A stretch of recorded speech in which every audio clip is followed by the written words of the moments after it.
Hey guys, it's Katrina from CalendarBridge. Need to send a meeting invite in Outlook? Here's how to do it, step by step. Start by opening Outlook and clicking the calendar icon in the top left corner. Then click New Event, also in the top left. This opens the event editor. Give your meeting a clear title, set the start and end time, and double check the time zone, especially if attendees are in different locations. If you use Microsoft Teams or Zoom, you can click their icons to automatically add a meeting link. In the Invite Attendees field, start typing email addresses. Outlook will auto-suggest contacts from your address book. Add as many as you need.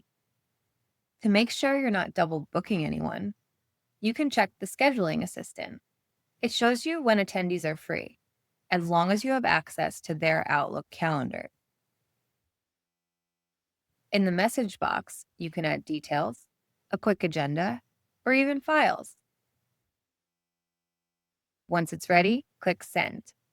Everyone will get a calendar invite with RSVP option. And that's it. You've now sent a meeting invite on Outlook. Want to make scheduling even easier? If you're managing multiple calendars, Google, Outlook, iCloud, Outlook Scheduling Assistant only sees part of the picture. CalendarBridge lets you create scheduling links that pull your real availability across all your calendars. No more guessing and no more double booking. Try it free at calendarbridge.com. As always, thanks for stopping by our channel.